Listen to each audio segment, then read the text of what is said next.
Ladies and gentlemen, Eloisa Klementich.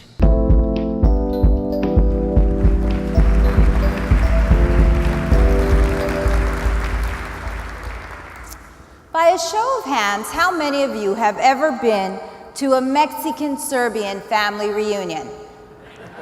Yes, don't be shy, yeah. That's what I thought. I think I'm the only one. You see, my father was a World War II immigrant, and my mother a Mexican immigrant. And yes, with all the languages spoken, reunions were always creative. Growing up, we were the typical, you're right, quasi-typical middle-class family. From hamburgers to baseball to the YMCA, my parents embraced the American dream. And like many other middle-class families, they believed that when you worked really hard in this country, you too could prosper. But what has happened since my childhood? In 1970, 63% of all American household families were considered middle class. By 2015, that number had decreased to less than 42%. Could the stagnation of the middle class be driving some of these inequities we face today in income, employment, and housing?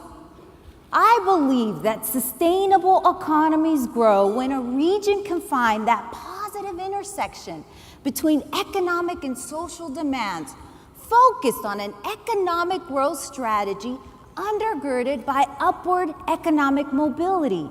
And in fact, it is this mobility strategy that allows for a region's further growth and vitality. The theory has several factors from education, health, and technology, but for today's conversation, we're going to focus on three: training, mobility, and affordable housing. The first factor that demonstrates the positive impacts of an economic mobility strategy is training. I believe that as a region, we need to create, enhance, and support training programs that allow an individual to upskill themselves so they have the potential to earn a higher wage, and we finally chip away at that income disparity gap. The economics work as follows. A reduction in neighborhood poverty by 10% results in an increase in a family's household income by $7,000. There are over 140,000 families living in poverty in our region today. If we decrease that number by just 10%, we would not only be helping our families, but we would stimulate our economy by $850 million. Not only is training important to us socially, but it also has business implications because now businesses would have a wider labor pool to choose from, helping to enhance their opportunity success and our success as a region.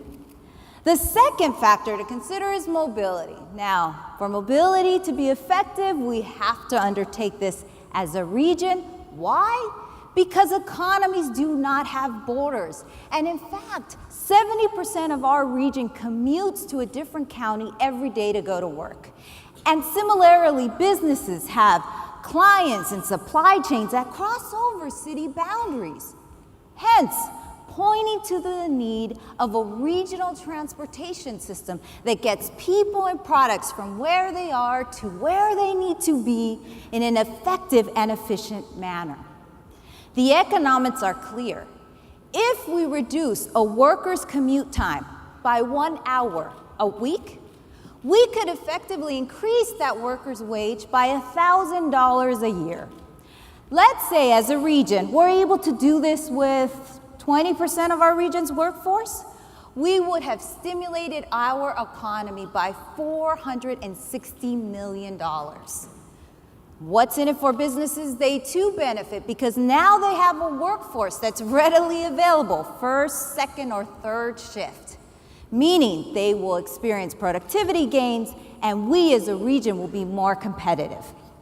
The third factor that demonstrates the positive impacts of an economic mobility strategy are affordable workforce housing. For the biggest impact we can achieve on affordable workforce housing, it needs to be in our region's job centers. Now let's explore this for a moment. We know our region's families spend 62% of their income on housing and transportation. If we aggregate that amount of spend for all the families currently in our job centers today, that spend represents $11 billion. Now, stick with me here for a second. If we provide our families more affordable options in our region job centers and decrease their spend by just 5%, we would not only be helping our families, but we would be stimulating our economy by $550 million. Now, I know affordable housing is not easy, and there is no one solution, but I think we all can agree it is necessary. Just look at the numbers. The average listing price for a home today in our region's job centers, $310,000. The average rent, $1,900.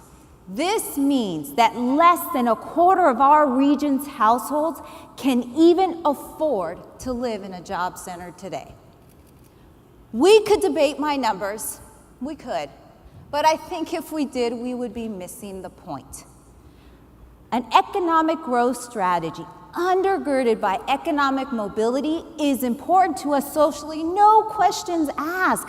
But the point I want to make with you today, and what I hope you leave with, is that a strategy based on economic mobility has a net positive impact to our economy that is real.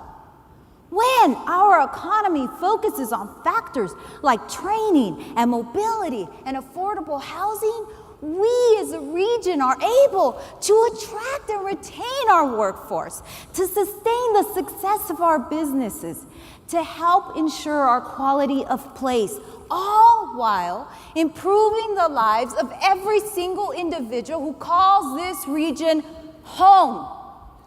So I would ask you this: are you ready to embrace the best version of yourselves, ourselves? Are we ready to show leadership in this strategy? Because I have no doubt that the reconciliation between economic and social demands will happen with an economic growth strategy targeted on economic mobility. How are we ready to show leadership? Are we ready to make our region a place of continued prosperity, of continued opportunity, a place where everyone and where all ships rise together? Thank you.